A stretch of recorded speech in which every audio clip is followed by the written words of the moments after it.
Was there some creative thing that you did when you were a kid that lit you up inside, just filled you with joy, and you don't do it anymore? And if the answer is yes, do you have any sense of why you stopped? It could be for any number of reasons. Maybe somebody else poured water on the fire of your desire to do that creative thing by making fun of you when you did it, or by not casting you in the school play. Or maybe your very well-intentioned parents steered you towards something safe and practical. Or maybe you reached a certain age and the world just asserted itself and it took everything you've got just to stay alive and solvent and sane, especially if you have kids. Or maybe you did what I did and poured water on your own fire. Growing up, I hated playing outside, I couldn't stand sports, but I loved exploring my imagination with a pencil and a piece of paper. I drew all the time until I hit my late teens and I got frustrated with my own abilities, and I thought, if I'm not good enough to do this professionally, why do it at all? And I quit. Or maybe you poured water on your own fire with a story you told yourself, like a friend of mine did. A friend of mine used to say to himself all the time, I'm not creative. I work with people who are creative. And then one day he heard himself saying this and he thought, wait a minute, is that actually true? And if it is, does it need to be? My partner and I run creativity workshops, and the first thing we do at the beginning of the day is we go around the circle, each person there says their name, and then they say what inspired them to come. So we're doing this one time, this one guy says his name, and then he says, I'm here because my wife wanted to come. I don't have a creative bone in my body, which is absolutely fine. We do the day's exercises. At the end of the day, we go around the circle again, and we ask each person to say one thing they got out of the day. And this same guy says, today, I came up with an idea for my third novel.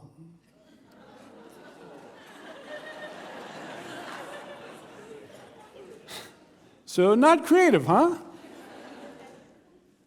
I believe every single one of our lives would be better if we did some creative thing with at least some of our time.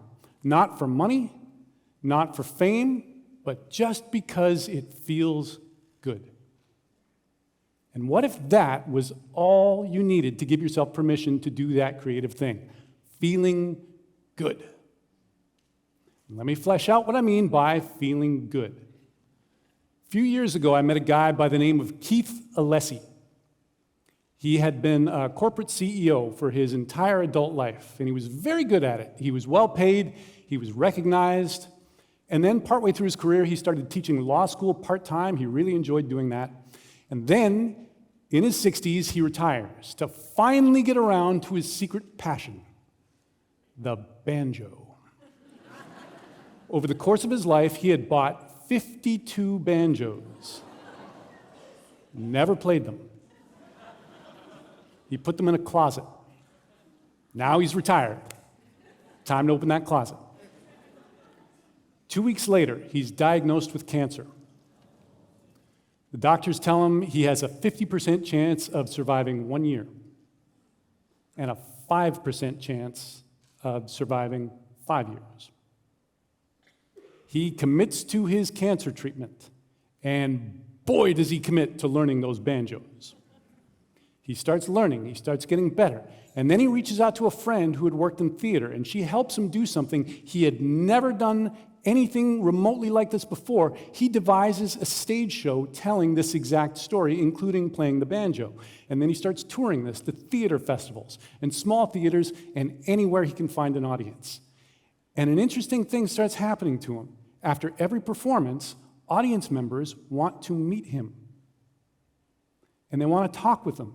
And they want to share their stories about creativity or about loved ones who've battled cancer. He told me that the 3 careers he had in his life, if you rank them by pay and prestige, they go like this. corporate CEO, law school professor, banjo-playing storyteller.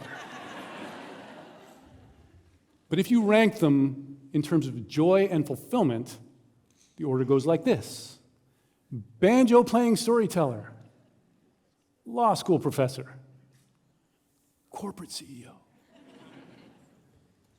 I asked him what advice he would have for anybody who has their own closet full of banjos, and he said, take them out. See where they take you. They probably won't take you where you think they're gonna. They will probably take you where you need to go. Keith plays the banjo every day. He does the show whenever and wherever he can. He glows with love. And he's 8 years past his diagnosis.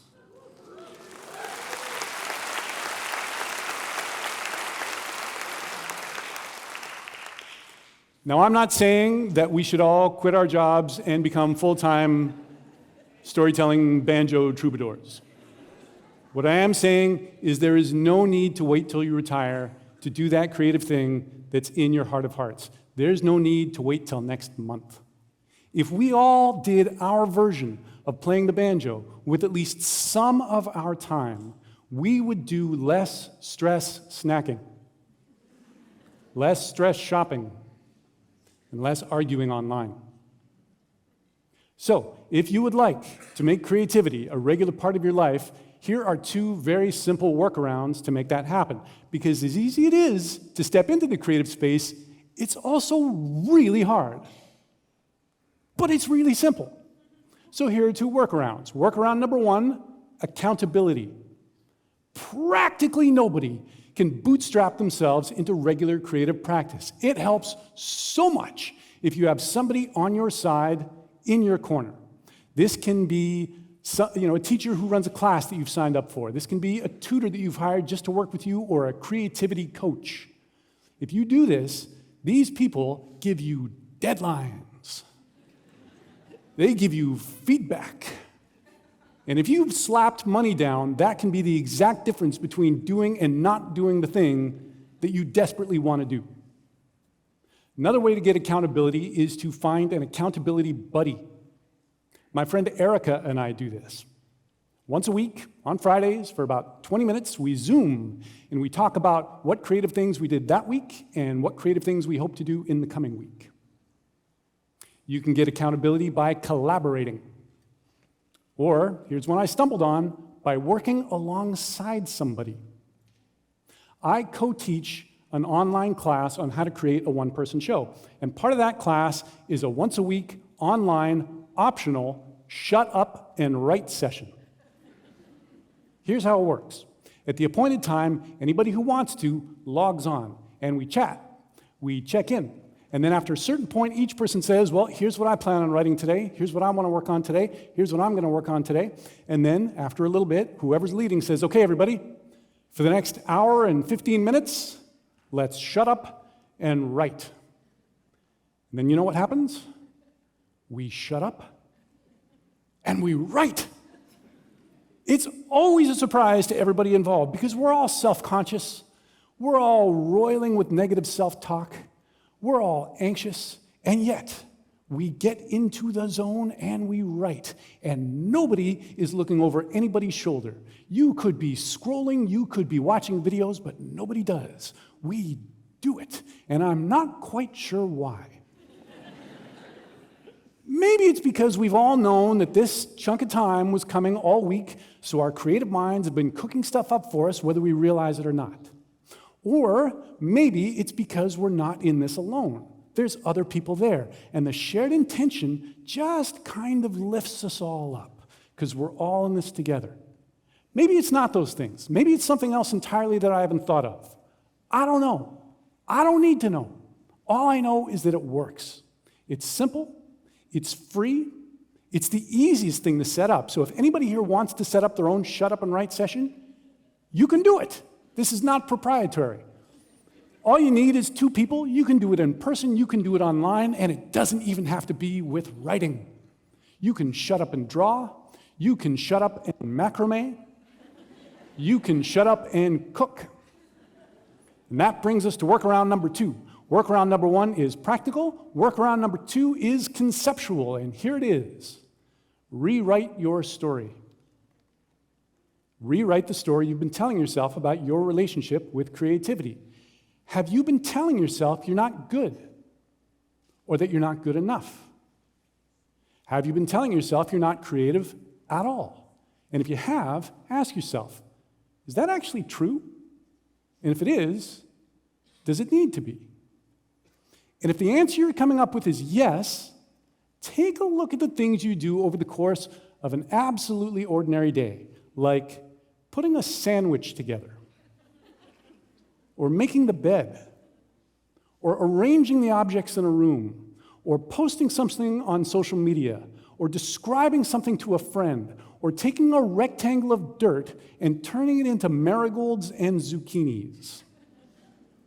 Every single one of those things is creative. And if you do any of those things, guess what? You're creative. You can think of yourself like that. You can turn the dials up on that part of yourself if you want to. So, if you would like to step into the creative space, here's a first easy step for anybody. Set aside 5 minutes, and that's it, just 5 minutes. 5 minutes, and then, during that 5 minutes, doodle a silhouette of a cat. Or fold a napkin into a slightly more interesting shape than you otherwise would have. Or play 3 chords on the instrument of your choice. Or write down a description of a moment you can remember where time stood still. Or put on a song you absolutely love and wiggle your body to it. Congratulations, you've just done something creative. Then the next day, do it again for 5 minutes. Who can't spare 5 minutes? And again the next day, and the next day. Weave this into your life. Incorporate this into your sense of yourself. Reignite the spark of that desire to do something creative. Doesn't matter if you make a dime. Doesn't matter if anyone ever finds out that you do this. The only thing that matters is doing it, how it feels, how it changes you. Thank you.